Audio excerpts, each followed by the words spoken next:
The teaser trailer for the Wheel of Time's first season on Amazon Prime released about a week ago, and in general the fandom seems pretty positive on it. I myself am quite optimistic on the first season, though I am reserving my judgment until the full trailer comes out. I also recently finished the third book in the series, which brings us to the topic of today's video. The Wheel of Time is quickly becoming one of my top favorite fantasy series, and I'm not even halfway through it. I've switched to listening to the series as audiobooks instead of reading it because my available time for daily reading is a lot less than my time I can have my earphones in while I work. So I will likely also be going through the series at a very decent pace from now on. But that's enough preamble. I want to fit the spoiler-free review and the spoiler-filled section into the video without making it drag on for too long. So let's jump right in. Character. The character work in The Dragon Reborn was definitely up there with the same level of quality as the first two books. We actually spend a lot less time with Rand in this book and really only get snippets of him as he travels. Primarily, we spend a lot of time with Egwene, Nynaeve, Mat and Perrin, and I really enjoyed that. While I love the idea of following this epic story of this chosen man who is prophesied to both save the world and destroy it, having over 10 books following just that one character feels like it can get very boring very quickly. Luckily, it seems that Robert Jordan gave it a lot more thought than that and has found a way to actually build up a diverse cast that we can enjoy and relate to in a way. So, the previous book was focused primarily on Rand and Egwene, while this book seems to focus more on Mat and Perrin. There's still a healthy deal of Egwene and Nynaeve as well, but their plot feels a lot less central to the story of this book than the other two. I really like Mat and how he's turning out, as well as Perrin's internal struggles as well. We also got introduced to some new characters, but I'll touch on them in the spoiler section. For the characters, I'll give this book a solid 7 out of 10. There were some moments that annoyed me and there wasn't as much growth as I would have liked, but the characters are still very solid and are becoming very strong and distinct in their own right. Plot. The plot of this book is a lot harder to pin down than the previous. The second book was almost like a fetch quest, but this book felt very much like an intermediary book between the second and the fourth. Now, don't get me wrong, there were some major plot points and developments within this third book, but none of it felt like very big moments for the overall story, except for the very end, of course. It felt more like a story that was setting the characters up for the next leg of their journey. Mat is healed and has some funky things going on with him. Perrin is struggling with his condition and a new person who enters his life. Egwene and Nynaeve are starting their own covert mission to hunt down some evil people. And Rand, while he didn't have a lot of time in this book, finally overcame something that had been plaguing him since the first book. It feels mostly like a transition book, where the first two books was the first leg of the journey for these characters, and the third book closed that chapter of their lives and sets up the next part. Overall, I'll give the plot a 6 out of 10. Not because it was poor or only slightly above average, I've been enjoying every minute of it, but comparing it to the previous two books, it definitely doesn't meet those same levels in my opinion. World building. So in terms of world building, we get quite a bit of new information given to us, and a lot of information we already got previously gets reconfirmed and brought up again. I actually really like this about Jordan, since while he does tend to repeat himself a bit when it comes to world building, he never does so excessively. It's always just enough for the reader, or in my case listener, to be reminded of the details and to be better acquainted with the world and its many different aspects. We do get new information though. We are introduced more to the Aiel and their culture, though only on a very surface level. We also get to see more of the Aes Sedai and their politics as well as other kingdoms we've never seen before. There's also more information on the geopolitical conflicts that have arisen as a result of Rand and the Emond's Field 5. What I'm most interested in though is the Aiel. When we first met the Aiel in the Great Hunt, I was pretty intrigued, especially since that culture is Rand's heritage. But we got to meet more of them in this book and see more about them, and holy moly are they cool. I have a huge thing for warrior societies like the Spartans from ancient Greece, and it seems like the Aiel fit this archetype in the Wheel of Time world.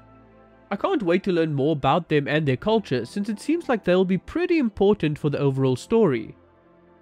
Overall, I'll give the world building a 6 out of 10 as well. Not a bad score and definitely above average, but other than the one or two new things that really intrigued me, we didn't get a whole lot more information. As I said, this did feel like a transition book, so I suspect we'll get a lot more world building in the coming books, but we'll have to see. Magic. Okay, wow, so the magic in this book took on a whole new level. Not that we saw a whole lot of channeling, but we were introduced to a whole new aspect that I honestly didn't even expect. It kind of blows the door wide open for new possibilities and directions things can go, and I'm absolutely here for it. Now, while I can't go into spoilers until the spoiler section, I will say that I really enjoyed the new magical thing going on with Egwene. I also love that it has some kind of tie to what Perrin can do, which just makes the magic of the world seem a whole lot more connected than I originally thought. Matt also has some funky things going on with him, though it doesn't actually seem like a normal part of the magic system. And of course we have Rand, but other than some things he did out of pure instinct, it's nothing we haven't really seen before. We basically got a whole new level added to the magic system in the book, and we got to see the women learn better how to control and manipulate the magic than they could before, which is incredibly interesting. Overall, I'll give the magic a solid 8 out of 10. Some proper development on previously introduced concepts, as well as introducing new things that shakes things up a little and allows us to get a better feel for just how wide the scope of this world is. Structure. And finally, we have the structure of the book itself. How did Robert Jordan handle the pacing? Was the prose up to his usual standard? Did all the different parts come together well enough to form a cohesive whole? Pacing wise, this book felt a lot better paced than the previous one. Now, I'm not sure if it's because I switched to audio, but for me it felt a lot smoother and like Jordan spent a good amount of time trimming the unnecessary fat. It might be because it's a later book and thus he had improved as a writer as well. Regardless, the pacing in this book was a whole lot better. The prose is another strong point in Jordan's favour. As a primarily Sanderson reader, I generally don't get a lot of prose I enjoy. I love Sanderson's stories, but I'm not a fan of his prose. Jordan, however, has incredibly beautiful prose that does a great job at striking a perfect middle ground between transparent and poetic. Major props to Jordan for the prose, and I'll probably praise this part of his writing for every book unless something goes wrong or I get tired of it. Now, considering how all the different parts of the book came together as a whole, I honestly think this book did a better job in this regard than both previous books. Everything seems much better planned out and nothing seems like it was put in unnecessarily. Every part was crafted perfectly to support and complement other aspects of the book. Overall, I'll give the structure of this book a superb 9 out of 10. The previous two don't reach nearly the same level of polish in this regard. It seems like Jordan definitely got better at writing his books as he progressed, and this is a trend I hope to see continue as we go along. Now, with all of these scores allocated and looking at it as a whole, I'd like to give an overall score to Robert Jordan's third Wheel of Time book, The Dragon Reborn, a well-deserved score of 7.2 out of 10.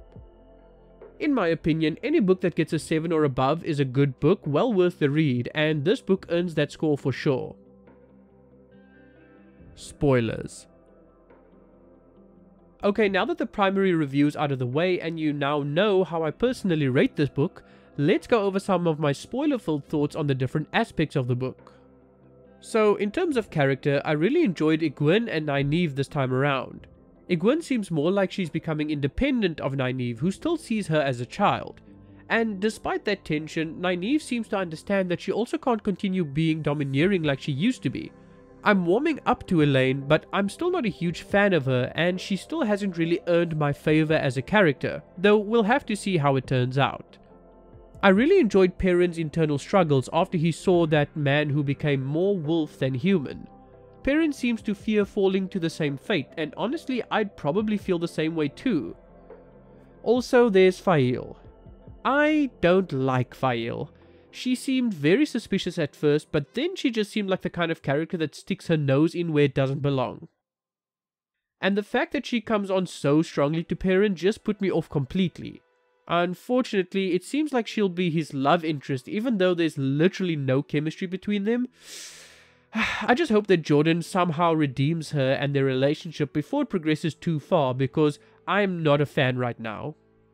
Matt is an absolute joy to read. He's the lovable rogue and seems to know exactly what to say at exactly the right time to piss off exactly the right people. Also, his immediate distrust and skepticism of Lanfear and the Aes Sedai makes it clear to me that, despite his wit and attitude, he's probably the smartest man from the Emmonsfield Five. Rand didn't have much happening in this book, except some scenes where he's nearly delusional from trying to catch up to Ba'alzamon and end the conflict. I don't really have much to say about him except that he seems more than a little unstable already. I did enjoy the plot of this book, though it didn't really do anything special. I like how all of the characters ended up at the same place in the end despite being on different journeys, which seems to really show just how much the Wheel of Time is weaving the pattern of their lives together despite their efforts to the contrary. And like I said, the world building didn't do much that was new except shine more light on the Aiel. I'm really intrigued by them, and I've been informed that they do play a more prominent role in coming books, so I'm looking forward to that as well. Now, in terms of magic, I absolutely love the world of dreams that Egwene can seem to enter. It adds a whole new layer to the magic system, and I hope it gets more utility other than what we've already seen. Also, it's super cool that Perrin can access it too, to a limited extent thanks to his connection to the wolves. I don't think he'll be able to use it like she can, but it's still really cool that it's linked in that way. Also, I really hope that Perrin embraces the Wolf Brother thing more, since it's super cool in my book as well. Overall, I really enjoyed this book and what Robin Jordan accomplished with it. I enjoyed the primary plots and subplots, and while I can't go into a lot of detail in a single video, I might very well do some live streams in the future just discussing my overall thoughts on the books and where I can give longer opinions on the events in the books as well. Let me know if you guys would be interested. Also, if you haven't seen, I have started live streaming to the channel and will likely do so regularly going forward, so stay tuned for more of those. Anyway, that has been it from me for today, guys. Thank you very much for watching. My name has been Raven, and I will see you all next time. Take care, everybody.